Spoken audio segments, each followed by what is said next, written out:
Life's a game, the world's a stage, and we are Merely Roleplayers, where theatrical people play role-playing games. I'm Matt Boothman, and I'm your compere for this studio production. Here on Merely Roleplayers, we improvise stories to entertain ourselves and to entertain you, the audience at home. And we use role-playing games to keep the story going places even we can't see coming. Because as theatrical people, we're all about maximising the drama.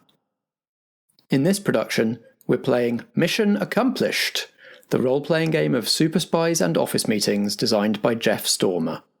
So please take your seats in the studio for tonight's production of Codename Mosaic Ghost Recall, Act 2 of 2.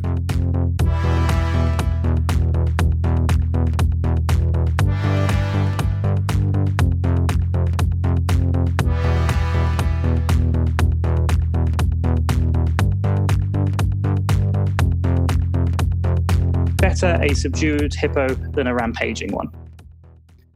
Well, I can't say fairer than that. You did ramble on a little bit in that explanation, taking up a lot of service time, so I am going to have to give you a citation under efficiency for that. But it does sound like you were effective. What do you feel that you gained by subduing the hippo?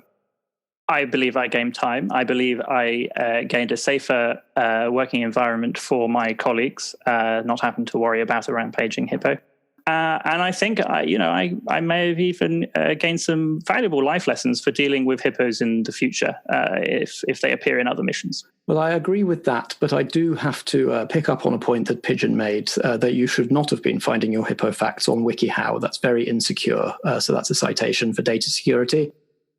It was not long after this, I believe, according to the timestamps of our internet surveillance, not long after the access codes were discovered, not long after the cybernetic hippo was subdued, that the copy, previously unknown to us, the copy of Codename Mosaic's digital ghost was in fact successfully spliced into the undersea internet cable and released into the internet. Did Codename Pheasant not bring forth the knowledge that copies had been made of the ghost? Well, no. My assumption is that they didn't know.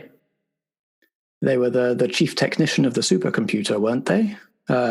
Who aboard would have known, if not them? Anyone with enough technical know-how could do it and hide it. I mean, probably Fountainhead, to be fair, would have really been the person that would have known. Ah, yes. Codename Fountainhead is who we're referring to, the Consultancy's Senior Vice President of Amphibious Intimidation Operations. Tessie. Sorry, Tessie is what I call her. Yeah, I don't know if she's got technical capability, though. Oh, not the capability, but the knowledge was probably there. And I was just saying, I don't suppose she would have, those were cards I suspect she would have played very close to her chest, even keeping them secret from Pheasant and other underlings. Yeah, I'd agree with that. She doesn't like Pheasant very much. No, he seemed a bit out of his depth in all this. So Pheasant was the wrong asset to prioritise on this mission? Is that what we're saying, Tanktop and Pigeon? Not at all. He was certainly the correct asset to prioritise, as he was known to have the codes to get us into the supercomputer. And would be much more receptive to our extraction of information tactics than she would have been. Certainly. A more vulnerable target, an easier target to acquire. And we had solid leads there. We didn't have so much on Fountainhead. She was a closed book. And her shoes are scary. Still, I do feel that Tanktop and Pigeon, as those responsible for this part of the mission, I am going to have to issue you both citations for efficiency. You spent ample time infiltrating the vessel, and yet the vessel was able to pull up to the undersea cable, splice in, release the copy, before you managed to do anything about it. Well, to be very fair, that wasn't our mission. Our mission was infiltration and getting in there. We had nothing to do with the control and scuttling of the basilisk. Our colleagues were tasked, of course, with those particular parts. It is true that stopping the release of copies of the Digital Ghost was a secondary objective on the mission. That's good recall of the mission parameters, Tanktop. Take a commendation. Was it around this time? Speaking of your colleagues, let's move to them now. It must have been around this time that Anvil, you engaged Edward Teal, codename Helix, charged with keeping discipline aboard the Basilisk. Now, I seem to have conflicting accounts of this engagement. I understand from one report that your battle with Helix was rather overlong. And that the length of it could have endangered the mission and its efficiency. However, I'm also told by another source that you neutralized Helix in an admirably discreet manner, creating opportunities to pursue secondary objectives of the mission. So can you tell me which of these accounts is accurate? Well, I think I've got a few points to make here. First of all, for the sake of the timeline, it was just as I had located the correct schematics in the office that I encountered Edward Teal, who was making some kinds of rounds in terms of checking on the staff. We engaged in, as Tanktop mentioned earlier, hand-to-hand combat, as you know, is my specialty. I didn't want to use guns, so I encouraged Teal to disarm himself so that we could continue with hand-to-hand combat as a way of making sure that we maintained stealth and did not distract attention from the rest of the mission and alert people to our presence on the Basilisk. Excellent inventory management also to not use service ammunition in the course of the mission. Take a commendation for that. And I think Tanktop also mentioned that we did end up on top of the Basilisk. Yes, that's what I understand. The truth there is that Edward Teal was a tougher opponent than I perhaps had given him credit for when we engaged in hand-to-hand combat. As you know, it had been a long time since I had last encountered him, and he had obviously been working on those skills. And the fight, I did try to then maneuver us from where we were located in the office up some a kind of emergency exit out on top of the Basilisk, because again, I thought this was the best location, not only to be able to draw attention away from the rest of the mission, but also to be able to dispose of his body successfully once I had neutralized him, if it came to that. That seems very clear. Although I have to say, if consultancy agents are working on themselves, honing their skills, service agents really ought to be keeping up. So I'm afraid that will have to be a citation for you. Your personal development appears slightly lacking in this area.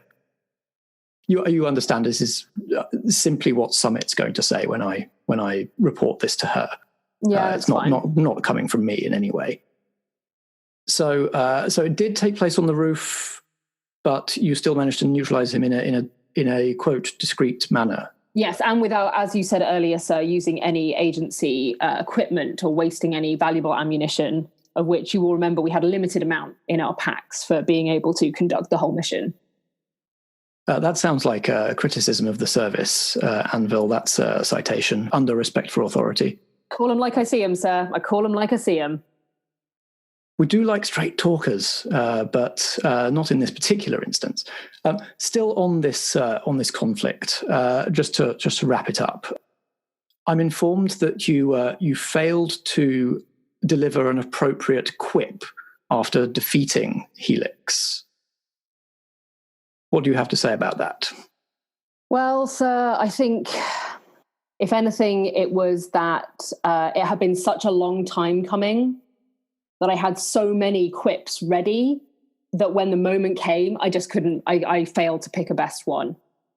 I accept that as a personal failing, but it had been a long and pretty exhausting fight. And so the right one just didn't surface at the right moment. Banks wanted to cut in here. Don't talk over your colleague's Tanktop. That's a citation. Go ahead, Banks. Thank you very much. I just wanted to say in Anvil's defence that sometimes you do say it best when you say nothing at all. Accurate. So you were suggesting that perhaps silence was in itself a quip? Golden, in fact. I did look very seriously into the middle distance with the wind blowing my hair away from my face at the moment that I finally neutralised Codename Helix.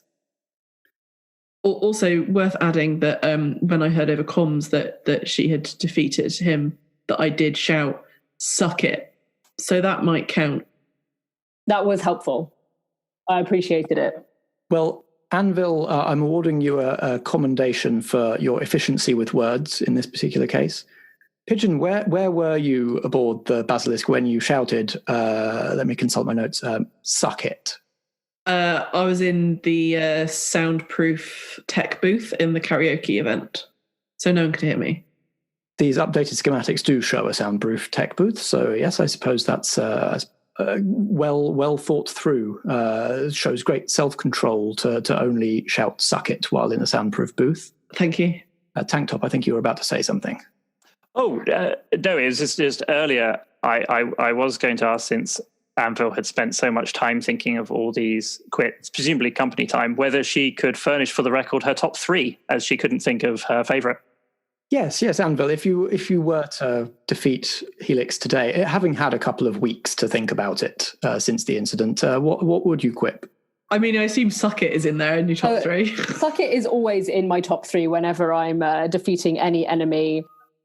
I had something around the Helix today, gone tomorrow, and also a really dark one that was just send my regards to your son. Yeah, that's good. I like that. I was brainstorming this, and I thought I mean, we spent some time brainstorming it together, but I will note, not on company time, only in downtime. Yeah. Shows great team spirit, Pigeon.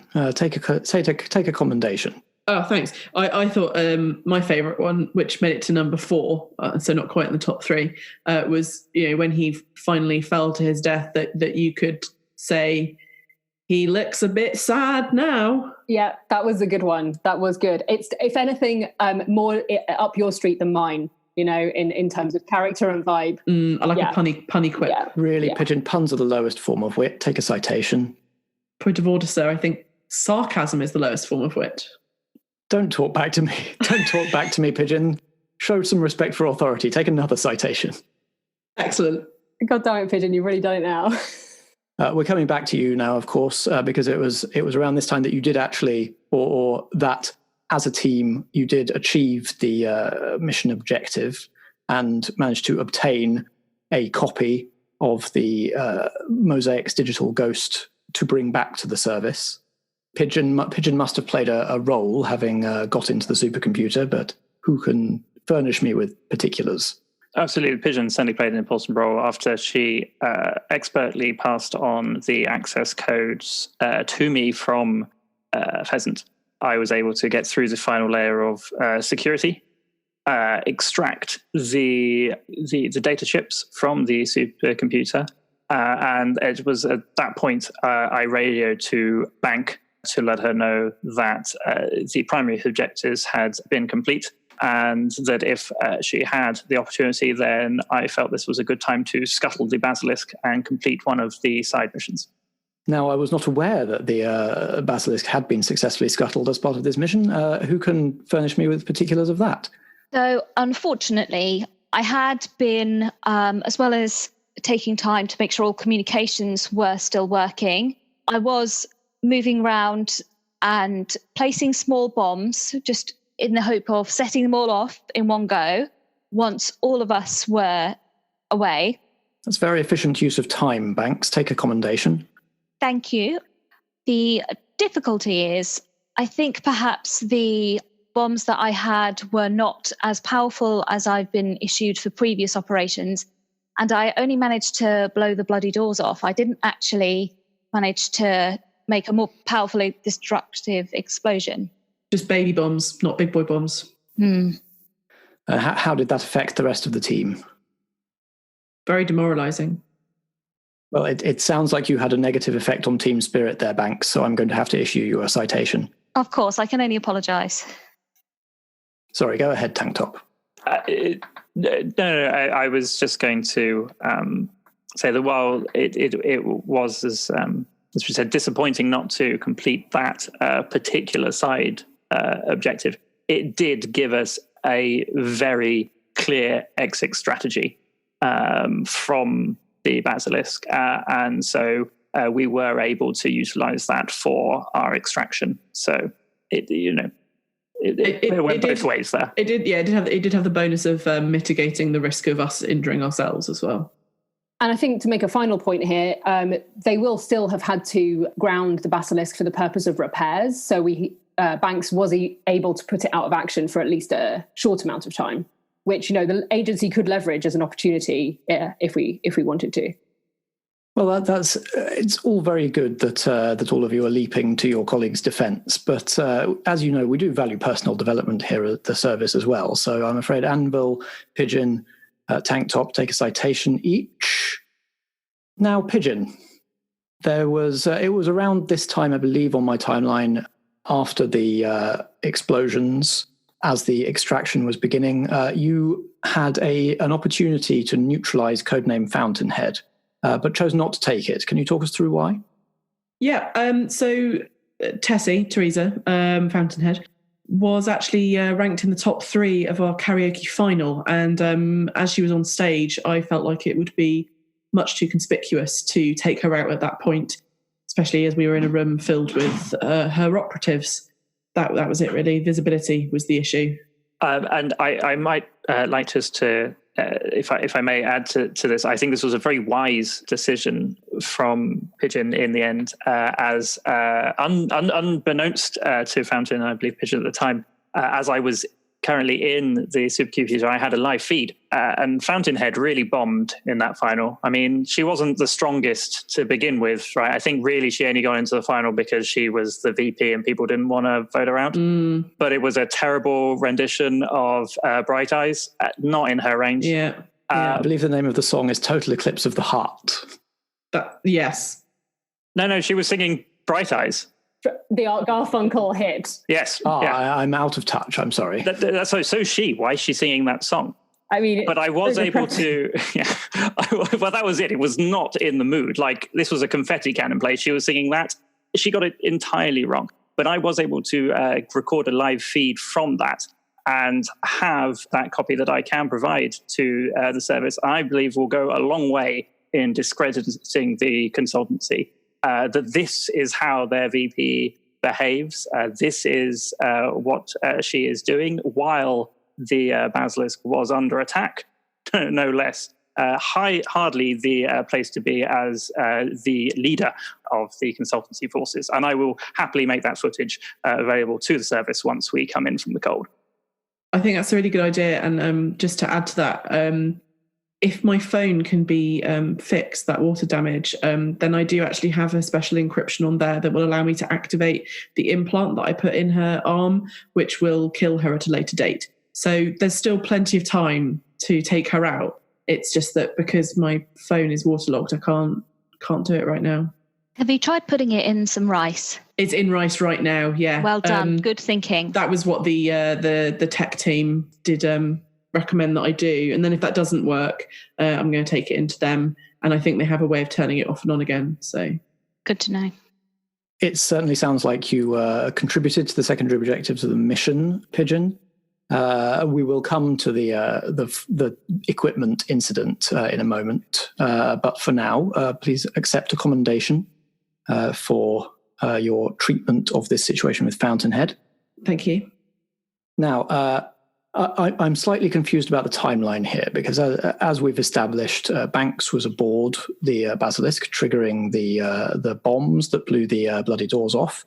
Yet, I have also received an anonymous report that when she ought to have been extracting the team, so at roughly this point in the mission, Banks had in fact requisitioned a service helicopter and was using it to take herself for a spa day. Banks, can you account for this, and can anybody account for the contradicting stories here? Well, that's just entirely daft. The mission was only 3 hours at the very most, and you can't fit a decent spa day in that. So that's just fabrication. Thanks. I think I might know where this rumour came from. Because you went on a covert mission to try to do one of our secondary objectives. And I think it was me that let everyone know that you've gone on a spa day as a way of distracting anyone who might have been overhearing. Aha. Because I was convinced there was a mole at this point. So I thought maybe our lines had been tapped, and I wanted to make sure that there was no way anyone could imagine that you were doing the job with the data cable that you were actually doing. Right, yeah. So I think, so what I was actually doing was using some extra data cable to write the Consultancy are rubbish in the sky. In the sky? With cable? Sort of pulling it along behind a helicopter like a banner? Yes. Very innovative use of resources found in the field, certainly. Perhaps not as covert as the service prefers to be. But, I have an international reputation for helicopter flair to uphold. Yeah, so you were simply contributing to your own personal development, is that what you're trying to say? Yes, whilst also trying to embarrass the consultancy. Well, it sounds like that certainly worked, and it was good of you to use resources found in the field rather than service resources, so take a commendation for that. Anvil, it sounds like your cover story rather confused your colleagues and led to some contradictory reports here, so that's a citation for you, I'm afraid.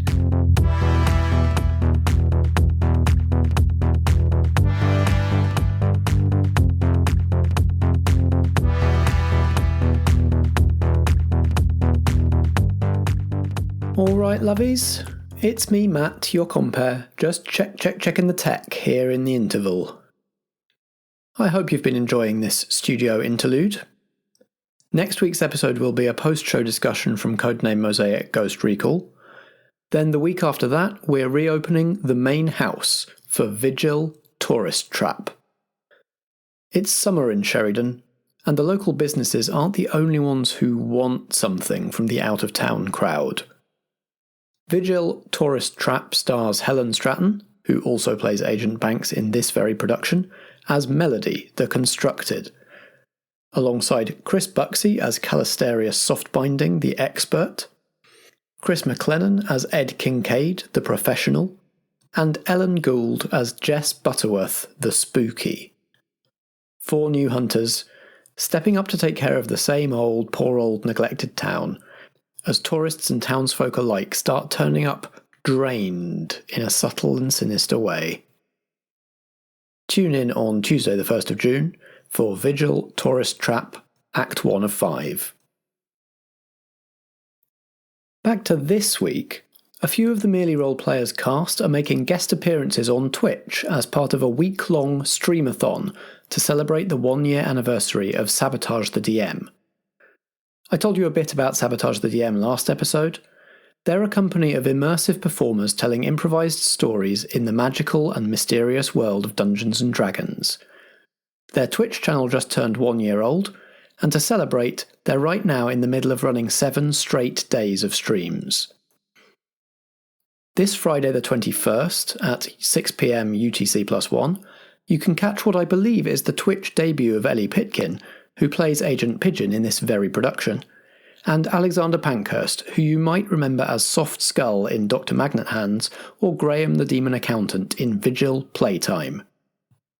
They're appearing in the Rebel Roleplayers Roundtable, a talk show all about role-playing games. Then, at the same time on Sunday the 23rd, you can catch Alex again, this time with Natalie Winter, who last appeared as Gwynned the Divine in Vigil Cold Snap. They'll be playing in a live actual play of the role-playing game Dead of Night. The full schedule for Sabotage the DM's anniversary week of streams is on Twitch at twitch.tv/sabotagethedm. That link is also in the programme notes for this episode. If you tune in, don't forget to let the chat know that Merely Roleplayers sent you. Finally, just before I go unfreeze the players to continue this scene, I would like to direct your attention to the centre pages of your programme, where you'll find a glossy ad for the return of the Space Jam Continuum podcast. They went on hiatus during COVID lockdown, but now they're back, re-energised by the trailer for Space Jam 2 and more determined than ever to craft a cohesive cinematic universe out of Looney Tunes and merry melodies, with the good 1996 movie Space Jam as their narrative's Avengers Endgame.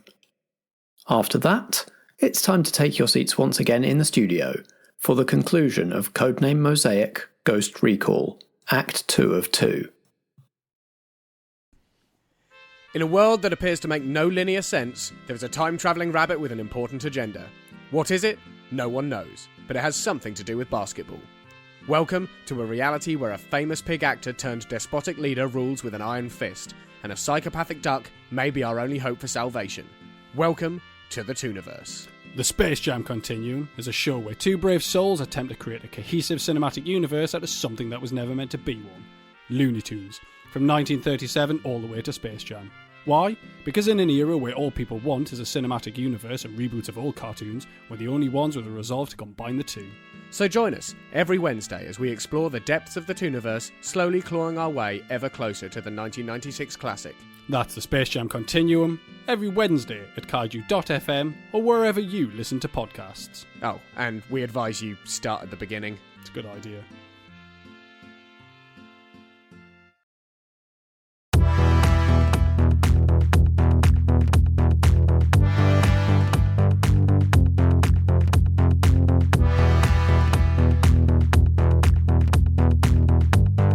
So now that we've got that sorted out, at some point during your extraction from the basilisk was when I believe Pigeon's phone went in the sea.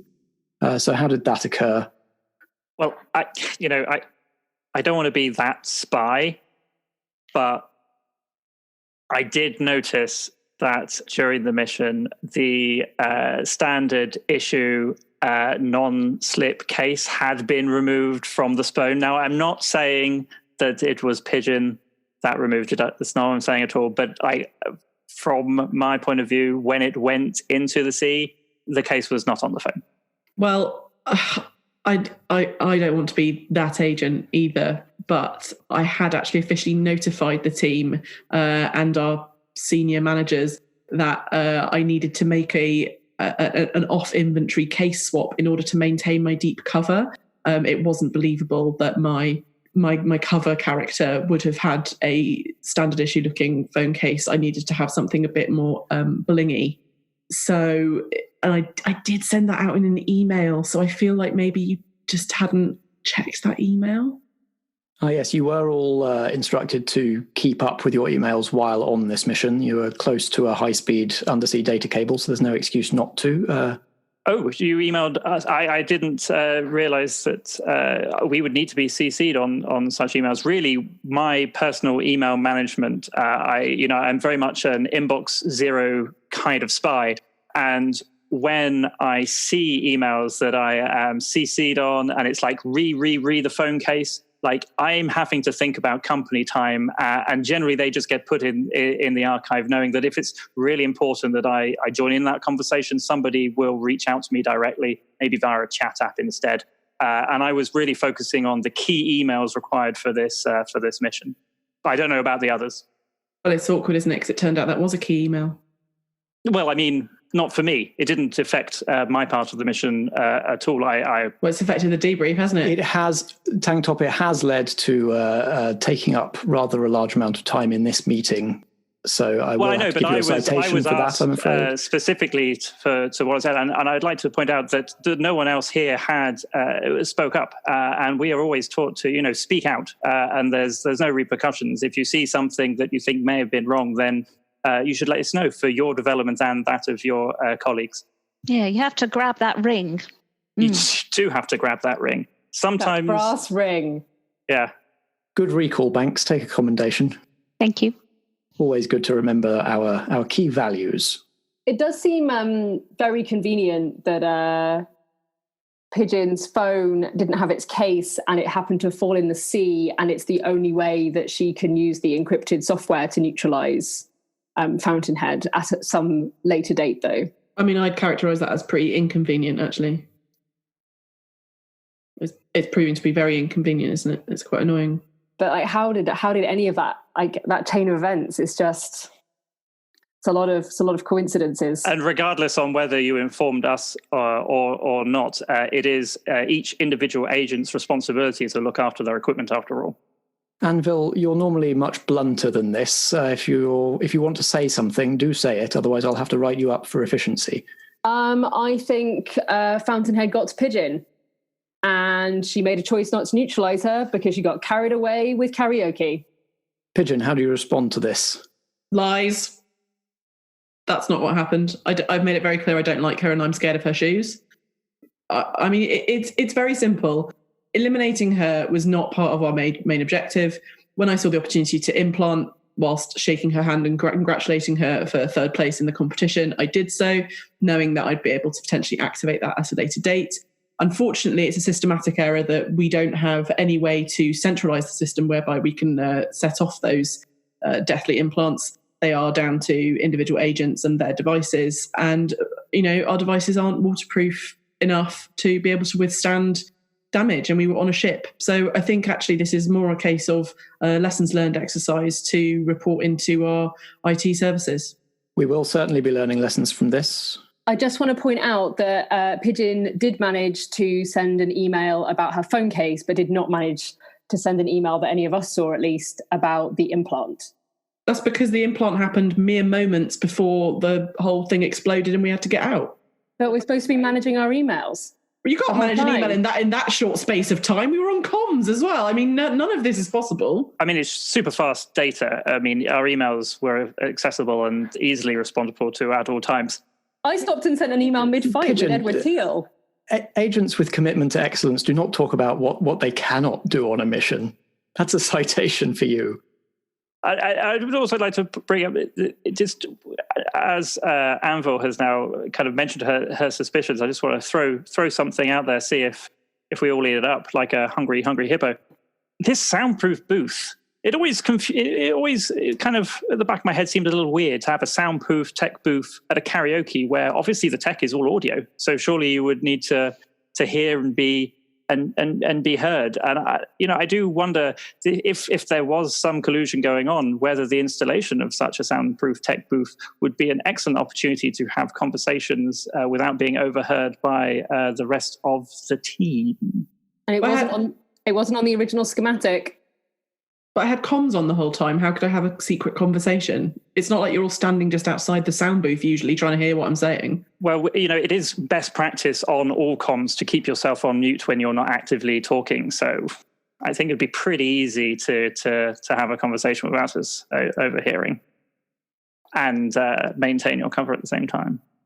Well, Anvil, thank you very much for raising this as a concern. I very much appreciate it. Summit will very much appreciate it. It shows great respect for authority that you brought this up at the possible cost of team cohesion. So take a commendation for that. However, Tanktop throwing your teammates under the bus, honestly, it does not show great team spirit. Take a citation for that. It's good that the phone was in fact recovered. So hopefully after a couple of days in Rice, we will have full capabilities back there. A couple of things just to wrap up. I understand that during the extraction, Agent Banks took last-minute action that succeeded in protecting the undersea data cable from damage and preventing a wide-scale internet outage. Banks, can you talk me through how was it going to be damaged and what did you do? So there was a very large, enthusiastic seal swimming towards the cable, and I just jumped in the water and splashed around a little to distract the seal's attention, and then hopped back on and was ready to take everyone home. Were you not flying the helicopter at this point? No, I was on the boat on the way to the helicopter. Aha, I see. That does seem to make sense in terms of timeline. Can anybody else corroborate the story of the seal? Well, I didn't know that Banks was going to faff around with the data cables doing some kind of helicopter skywriting immediately following this, but that is why I gave her the cover story to make sure that no one would be the wiser of her last-minute action to to try to fend off any seals that were attacking the data cable. I mean, what I've learned from this, Natalie, is that learning how to best deal with mammalian adversaries in missions clearly needs to be put up the top of our internal training program. I have a few notes. I've handed those over to our internal training team. You're absolutely correct. We should all be adding new skills to our repertoire all the time. Take a commendation, Tanktop. I do feel I rather put myself at risk with this seal in that moment in order to... Yes, as we've established, you did not have specialist training because that's not on the service's books yet. I think that shows a dedication to the team and to the mission. To put oneself in danger is a very noble thing to do. No one likes a brown-nosed Tanktop. Have a citation. Take a commendation for stepping outside of your comfort zone and committing to personal development, Agent Banks. Thank you very much. Lastly, it's come to light since you all returned from the mission that one of you did in fact successfully obtain the Consultancy's client list, which would be a great asset to the service to know exactly who they were working with. Pigeon, why have you not turned that over to the service? Why have you held on to it yourself? On my phone, isn't it? That does seem to make sense. Yeah, I mean, I keep telling you, my phone fell in the sea. The story is very consistent, and that's very efficient. Have a commendation. Thank you very much. A lot of eggs in one basket, isn't it? The phone is sounding like rather a single point of failure. Well, I mean, again, budgets, isn't it? I don't have any other tech available to me. It is, I suppose, very fiscally responsible to only use a single device. And it's in the, it's the rules, isn't it? I didn't want to start adding my own personal devices into the mix. That wouldn't be appropriate. That'd be a data management issue.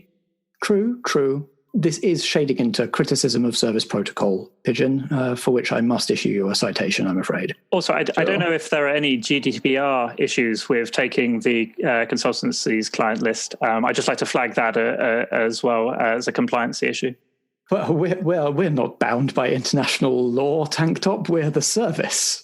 Well, I mean, GDPR is very important, and data privacy is ever so important. And I think if we are to aid in governments, we should live up to their highest ideals. We're not above the law, despite the fact that we're allowed to kill people. Like, data privacy is is more important than preservation of life. That doesn't sound like the sort of thing that a national security service would think at all. We don't think anybody should have data privacy. I think you've been out of action for too long, sir. This is true. But, I can bring a lot from the civilian world into this. If we're not always moving with the times, are we what is the point? Are you saying the service are out-of-date dinosaurs? Tanktop, take a citation. That does not show enough respect for authority. Now, I hate to end the meeting on such a note, but I believe I have the full particulars of the events of Mission Ghost Recall. So I shall now write up that into a report, summarize that into an abstract, submit it to the next service executive meeting, present it at that meeting, and return to you at our next scheduled catch-up with Summit's findings and decisions about who bears responsibility and blame for the various things. None of this is coming from me. You understand? It's all.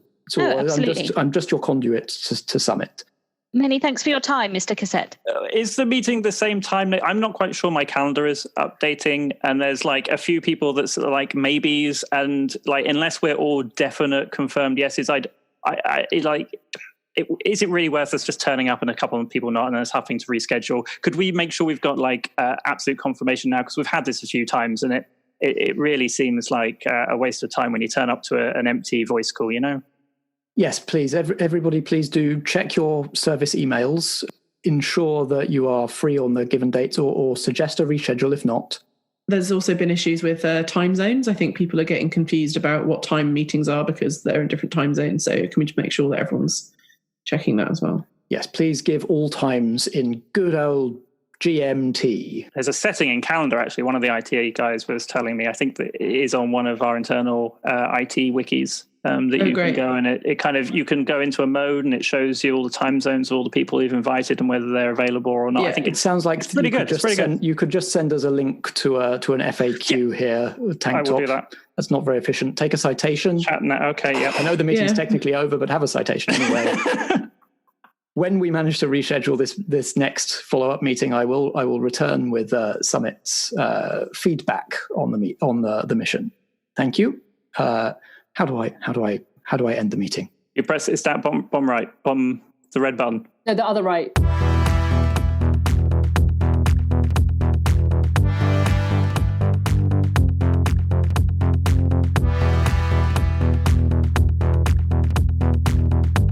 Are we all here? I'm here. Can you hear me? Am I frozen? No, you're fine. Do you want us to move our heads again? Yeah, we're here. Just sorry, it's on, there you go. On mute for a second there. Well, welcome once again, agents. Thank you all for your efforts finding an appropriate date and time for this meeting. Special thanks to those of you who are attending this meeting at antisocial hours in your particular time zones. Once again, for the record, this is Agent Cassette, chairing the follow-up to the debrief of the mission codenamed Ghost Recall with the results from Summit. So, as we all know, the mission was a success, which means there is a promotion in the offing. However, there were irregularities, breaches of protocol, which of course means that, unfortunately, at least one of you is going to have to be, as the parlance has it, burned. So, let's begin with you, Agent Pigeon. Yes. You may have noticed a strange odor in your safe house. That is, of course, the gas being pumped in through the vents. I estimate that you will fall unconscious within the next 30 seconds. When you wake up, you will be in the middle of a roundabout just outside Basingstoke, and all of your personal records and accounts will have been expunged. You will be a non-person, I'm afraid. Summit, it's not coming from me, you understand. It's all Summit's decision. She felt that your conduct on this mission was not as exemplary as it could have been. Do you have anything to say before you succumb to the gas? Suck it. Yes. Perfect. Well, now that little bit of unpleasantness is over, let's come next to Agent Tanktop. Now, I have a note from Summit here.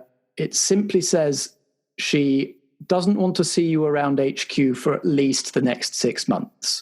It says, oh yes, she made me write this bit down verbatim.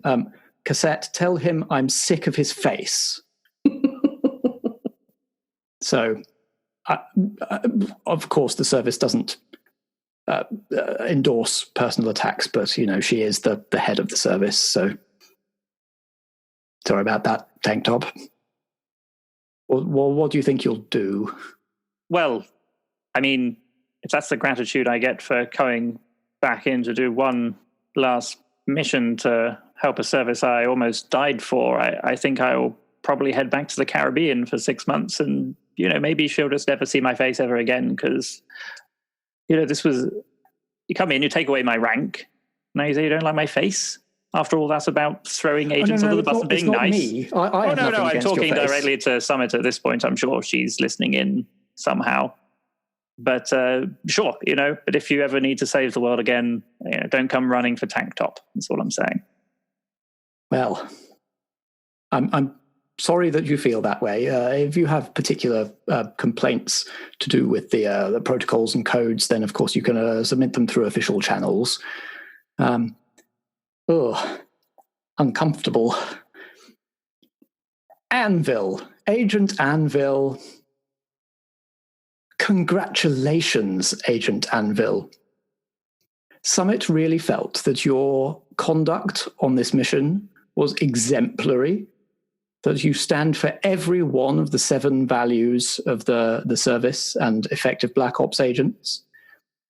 And I know you have disdain for these things and that you're a real loose cannon who doesn't play by the rules. But still, despite that attitude, you really came through for the service on this mission, Anvil.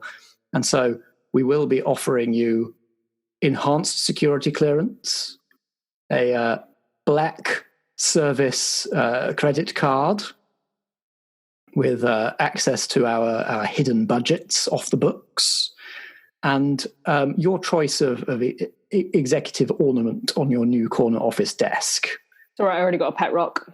Ah, yes. We can perhaps talk to the boys in the lab and fashion some sort of fancy plinth for it.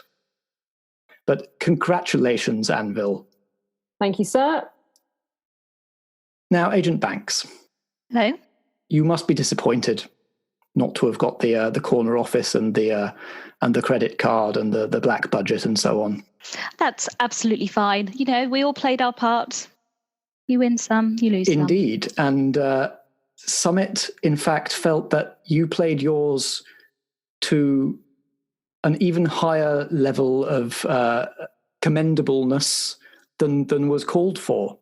That you really went above and beyond what was called for by the service. You have come up with new effective habits and values of Black Ops agents that the service has not even come up with yet.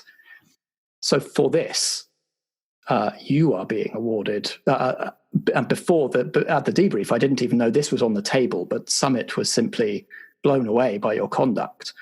You are being upgraded to Omega 7 clearance, the secret highest clearance that the service has to offer. I didn't even know this existed. And you will get to serve the service, serve your country, by being the first to undergo the experimental new process we are pioneering based on reverse engineering the technology that created Mosaic's digital ghost. You will be placed in a pod, electrodes attached to your head, and your essence will be copied into the internet, where you can serve the service by surveilling things like Reddit and Mumsnet. Oh no, what a punishment. Banks, just, if you need it, Poppins protocol? Just say the word. When? Now? Well, I want to support you in your career, and if you think the next step is to become a disembodied internet ghost, then I will support you all the way. But if you would like to be extracted from what seems like quite a terrible situation, then as your husband, I am here for you. Thank you very much. What I'm not clear on is how would I use that clearance if I'm just in the tank watching that Mumsnet? Surely I'll just put the information from Mum's from. Well, you'll be allowed to look at very, very secret websites. I've got plenty of video of my husband with that hippo, to be honest. I don't need anything like that. Thanks. This is a great honour, and I really hope you'll accept it. No, thanks. I think I might go and spend 6 months in the Caribbean as well. Smart choice. Thanks for the offer, though. As we foreshadowed earlier, people rappel down the safe house that Banks is in and swing in through the windows to take her away to be turned into an internet ghost. Unless... Poppins! I think you'll find that Tanktop, throughout this entire thing, has been disguised as the sofa behind Banks, which is why it's like a very dark kind of illuminated, like uplit face from the mobile phone. And as the people come in, he's going to leap out and he's pissed now. He's stabbing him in the face. And he's going to turn to Banks and go, quick, up the chimney, and we will escape. What's happening? We seem to have lost the feed from Banks's safe house. I'm sure they're dealing with it. Suddenly, Cassette is startled and turns around to find that a small army of attack cats have breached his safe house. Amazing. He's being furiously scratched at. There's yowling. What are these? What are these? Aren't standard issue. And when Pigeon wakes up on a roundabout in Basingstoke, person on a motorbike pulls up and throws her a helmet and says, "Get on." And they zoom off into the sunset. Is that because Pigeon and Anvil are romantically involved now? Yeah, almost definitely, yeah. Yes. Hooray. And that's that.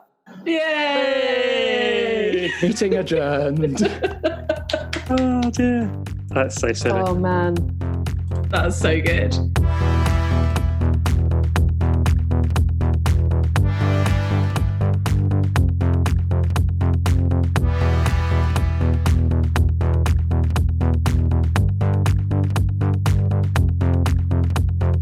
This has been Codename Mosaic Ghost Recall, a studio production from Merely Roleplayers. It stars Ellie Pitkin as Agent Pigeon, Helen Stratton as Agent Banks, Strat as Agent Tanktop, and Vikki as Agent Anvil. Our theme music is a collaboration between Alexander Pankhurst and me, Matt Boothman. I also play Agent Cassette, as well as editing and producing the episode. We were playing Mission Accomplished, the role-playing game of super spies and office meetings created by Jeff Stormer. You can find Mission Accomplished and many other fine games at jeffstormer.com. Merely Roleplayers is a Foggy Outline production in association with Blackshaw Theatre Company. Until next time, if drama be the food of life, play on.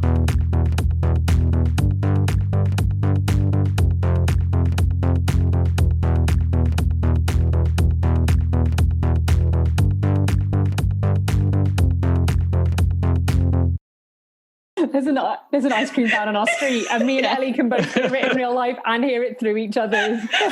It's parked right outside your house, Vikki. Go!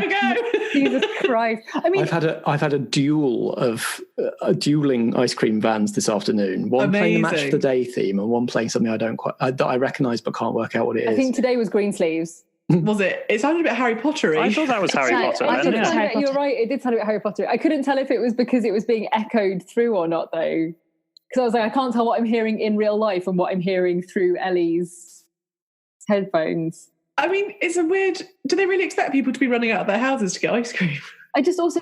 Like, ice cream vans are not exactly the most sanitary places to get ice cream from in the real world, let alone in a pandemic. My assumption, though, if every time I see an ice cream van in London, is that they're dealing drugs. Oh, yeah. I'm like, there's no ice cream in there. Well, I mean, if they also have ice cream, I don't care. Yeah, you just got to make sure you order the right sort of snow cone. There are people ordering ice cream or drugs. There are two people ordering ice cream or drugs. Ice cream or drugs. Ice cream or drugs. Daddy or chips. There's more people. It's actually happening. People are coming out of their houses for the ice cream or drugs. What is it like they're getting? Beer my view of what's being given to them is obscured by a car. Mr. Whippy or an E? Can you imagine people taking E's in lockdown? Oh, what a nightmare. It would be so rubbish. Mr. Whippy's what I call speed.